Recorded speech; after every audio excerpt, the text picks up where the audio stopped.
अस्सलाम वालेकुम सर, सुबह बखैर। जी वालेकुम अस्सलाम। सुबह आपको भी सुबह बखैर और जितने भी हमारे नाजरीन देख रहे हैं उनको भी बहुत बहुत सुबह बखैर। Sir thank you so much for joining us for good morning public. Sir कहिएगा कि एहतसाब अदालत हो, इंसदाद दहशतगर्दी की अदालत हो, सेशन अदालत हो, जो इस वक्त आपके बानी पीटीआई हैं बड़ी तेज़ी से बढ़ रहे हैं उनके तमाम तरह जो इस वक्त केसेस हैं। आप क्या समझते हैं कि पीटीआई जो है वो एज अ होल देख रही थी कि हमें अगर रिलीफ कहीं से मिलेगा तो वो अदालत से मिलेगा, पाकिस्तान की अदलिया से मिलेगा। आप क्या समझते हैं आपके इंतखाबात में क्या स्टैंड होना चाहिए पीटीआई का, और आपको नज़र किस तरह से आ रही है पीटीआई? बिस्मिल्लाहिर्रहमानिर्रहीम। आपका बहुत शुक्रिया कि आपने मौका दिया। दो चीज़ें बड़ी इंपॉर्टेंट होती हैं, एक होता है कि जो लीगल स्ट्रैटेजी आपकी चल रही है और दूसरा पॉलिटिकल स्ट्रैटेजी जो है। और पॉलिटिकल स्ट्रैटेजी जो है वो डेफिनेटली आपके इलेक्शंस कैंपेन के अंदर जाती है या आप अपने वोटर्स को या सपोर्टर्स को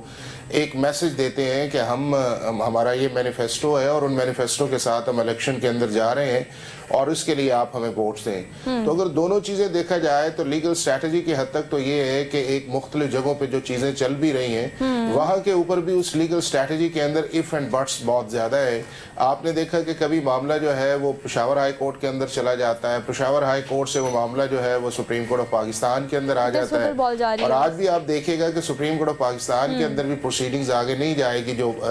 बल्ले के निशान के ऊपर है, क्योंकि पेशावर हाई कोर्ट के अंदर आज फिर वो केस फिक्स है। इसी तरह वो दूसरे भी जो मैटर्स थे जो लीगल से, जिसके अंदर इलेक्शन कमीशन ऑफ पाकिस्तान का एक ऑर्डर आया था सेक्शन 137 के नीचे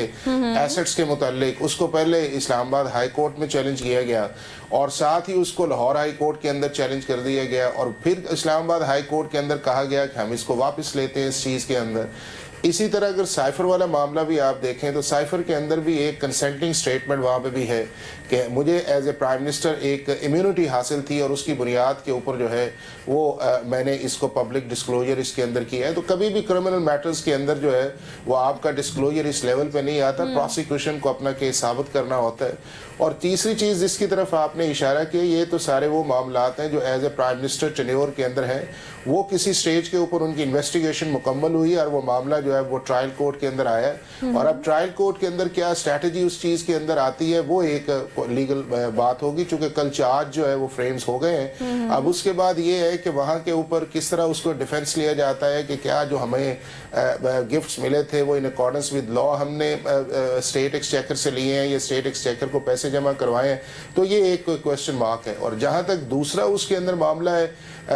जो बल्ले के निशान का, उसको मैंने आपको एक्सप्लेन कर दिया है कि पेशावर हाई कोर्ट अगर फैसला करता है उस चीज़ के अंदर, जो भी फैसला करे कि इलेक्शन कमीशन ऑफ पाकिस्तान के खिलाफ करता है या इलेक्शन कमीशन जो है उसके हक में अंदर करता है, तो ये मामला सुप्रीम कोर्ट ऑफ पाकिस्तान के अंदर आएगा और सुप्रीम कोर्ट ऑफ पाकिस्तान इसको अगले 2-3 दिन के अंदर जो ही पेशावर हाई कोर्ट से फैसला होकर आएगा, तो ये जो एक लीगल कन्फ्यूजन इस वक्त है कि क्या पीटीआई को बल्ले का निशान मिलेगा या नहीं मिलेगा। बिल्कुल ठीक कह रहे हैं कि टाइम फ्रेम बहुत थोड़ा है हमारे पास ना। 13 को तो आपको पता है इलेक्शन कमीशन की जानिब से तमाम तर निशानात जो है वो अलॉट कर दिए जाएंगे और ये उम्मीद जो है वो 2 से 3 दिन की है। खैर कंपैरिजन कर लेते हैं क्योंकि आवाम के आगे कंपैरिजन रखना ज़रा उनको जज करने में, अपना नज़रिया बिल्ड करने में आसानी होती है। एक के बाद एक केसेस, एक लास्ट जो एक हर्डल थी इंतखाबात की या चौथी दफ़ा वज़ीर आज़म बनने की नवाज शरीफ की, वो थी ताहयात नाअहली। एवन फील्ड हो, गैर कानूनी असासे हो, कामा केस हो, उसके अलावा कोई भी एक्सवाइज़ी, आपको बड़े आराम से ग्रेजुअली वापस आने के बाद रिलीफ मिला, रास्ता बिल्कुल क्लियर है, क्लीन चिट जिसे कहा जा सकता है। तो यही अदलिया है, यही अदालतें हैं जो कि उनको मुसलसल इंतखाबात की तैयारी के लिए रिलीफ दे रही हैं।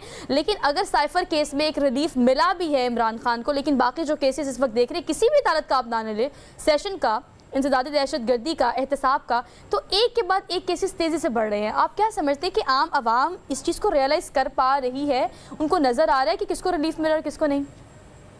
देखें, चीज़ ये है कि हमारे पास इन अदालतों के अलावा ऑप्शन कोई नहीं है और अदालत जो है जो रिलीफ का हमने एक कॉन्सेप्ट दिया। हाँ, जो एक चीज़ आपने जिसकी तरफ इशारा किया है वो मियाँ साहब वाला मामला था, उसके अंदर जिस तरह चीज़ें हुई हैं इस तरह चीज़ें नहीं होनी चाहिए थी और उससे हमारा जो ऑप्टिक्स है क्रिमिनल जस्टिस सिस्टम का, उसके ऊपर बहुत बड़े क्वेश्चन मार्क आए हैं। और दूसरा उस चीज़ के अंदर जो इम्पोर्टेंट है कि जब आपकी प्रोसिक्यूशन ही बिल्कुल लेट जाए उस चीज़ के अंदर, उसको परसू ही ना करे, फिर अदालत के पास कोई ऑप्शन नहीं है। हाँ, एक चीज़ जो अच्छी हुई है इस चीज़ के अंदर है कि वो जो एक डिस्क्वालिफिकेशन वाला मामला था, जो एक कन्फ्यूजन का शिकार था पिछले 12-14 साल से 2008 से कि 62(1)(f के एप्लीकेबल किस तरह होना चाहिए, नहीं होना चाहिए, और सुप्रीम कोर्ट ऑफ पाकिस्तान की जो मुख्तलिफ जजमेंट थी 2012 के अंदर थी, 2015 के अंदर थी, 2018 के अंदर थी, 2019 के अंदर थी, 20 में थी और 23 में थी, जिसमें बड़े बड़े पॉलिटिशियंस थे, जिसमें फैसल वाडा था, यार मोहम्मद रेन था, ख्वाजा आसिफ थे, मियां नवाज शरीफ उस केस के अंदर थे, इसाक खाकवानी का एक केस था, अल्लाह भाइयों का केस था। तो ये सारी चीज़ें जो एक सुप्रीम कोर्ट का एक कॉन्फ्लिक्टिव व्यूज था या जिसके अंदर एनोमलीज थी सुप्रीम कोर्ट के केसेस की जजमेंट्स के अंदर, उसको जो 7 मेंबर्स बेंच बना है चीफ जस्टिस ऑफ पाकिस्तान ने, और उसको 3 हेयरिंग्स के अंदर उन्होंने मुकम्मल किया है। और वो एक फैसला ऐसा है कि जिसके अंदर 3 चीज़ें बड़ी सामने आई हैं। एक ये है कि आपके सामने जो एक कॉन्स्टिट्यूशनल कन्फ्यूजन थी रिगार्डिंग द डिस्क्वालिफिकेशन और द क्वालिफिकेशन वो आई है। दूसरा, पार्लियामेंट की सुप्रीमेसी आई है, लेजिस्लेटिव कॉम्पिटेंसी आई है। और तीसरी जो इस चीज़ के अंदर आई है कि सुप्रीम कोर्ट ने अपनी जजमेंट को जब ओवर रूल किया है तो उसके अंदर उन्होंने इस चीज़ को माना है कि हमारा काम एक्सीडिंग जुरिसडिक्शन था, हमें री राइटिंग ऑफ द कॉन्स्टिट्यूशन के अंदर भी नहीं जाना चाहिए और ना ही हमें जो है वो इस लेवल के अंदर जाना चाहिए कि जिसके अंदर रीडिंग इनटू द कॉन्स्टिट्यूशन आए। हमारा काम जो है वो इंटरप्रिटेशन ऑफ द कॉन्स्टिट्यूशन है। तो ये चीज़ें ऐसी हैं, सिस्टम के अंदर अदालत भी है, अदालत के अंदर आपको जाना चाहिए। और ये जो अननेसेसरली बना हुआ है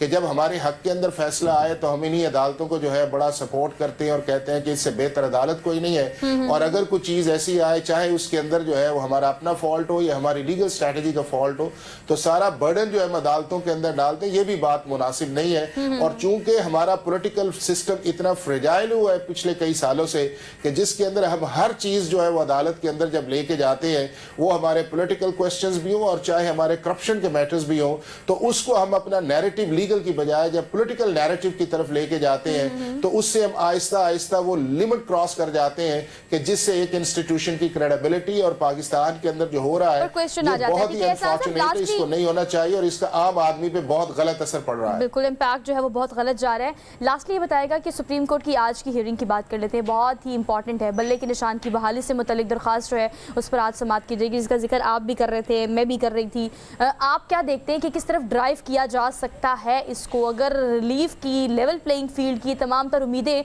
एक बड़े केस से लेकर छोटे केस तक अगर अदलिया पे ही है, पाकिस्तान के अदल के निज़ाम पर ही है, तो ये क्या होगा कि अगर बल्ले का निशान ना मिले और सुप्रीम कोर्ट से रिलीफ ना मिले तो फिर आगे तो कोई इदारा बचता ही नहीं है जिसके पास जाना पड़ेगा।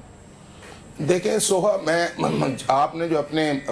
सारे इंट्रो के अंदर या जिसमें आपने टाइम का जोर दिया वो है टाइमिंग बड़ी इंपॉर्टेंट है। और टाइमिंग के लिए जब आपको पता हो कि आप एक हॉस्टिलिटी एनवायरनमेंट के अंदर जो है वो रह रहे हैं या आप इंस्टीट्यूशंस की अथॉरिटीज़ को भी चैलेंज कर रहे हैं या उनको क्रिटिसिज्म के अंदर भी लेके आ रहे हैं, तो फिर आपको बड़ा अवेयर होना चाहिए। अब ये जो बल्ले वाला मामला है ये 2021 से इलेक्शन कमीशन ऑफ पाकिस्तान के अंदर चल रहा है और उस वक्त PTI पाकिस्तान की गवर्नमेंट के अंदर थी। बार बार इलेक्शन कमीशन ऑफ पाकिस्तान ने कहा कि आपकी एक लीगल रिक्वायरमेंट है, आप अपने इलेक्शन प्रोसेस को करें और जो भी आपका कॉन्स्टिट्यूशन कहता है उसके मुताबिक आप हमें दें। हाँ, एक चीज़ है कि दूसरी पॉलिटिकल पार्टीज भी जो है वो भी इलेक्शंस में नहीं जाती, नॉमिनेशंस के अंदर जाती हैं। लेकिन PTI जो थी वो इस चीज़ पे थी कि चूंकि हमारा 7-7.5 लाख से ज़्यादा वोटर्स है, हमने उनको इंगेज करना, उन्होंने अपने कॉन्स्टिट्यूशन में अमेंड भी किया। लेकिन जब बात उस नतीजे पे पहुंची कि टाइम करीब आया तो उन्होंने कहा हम इलेक्शंस करवाते हैं। अब जब वो इलेक्शन 2 दिसंबर को हुए और उन्होंने एक सर्टिफिकेट 209(1) के नीचे जमा करवाया है,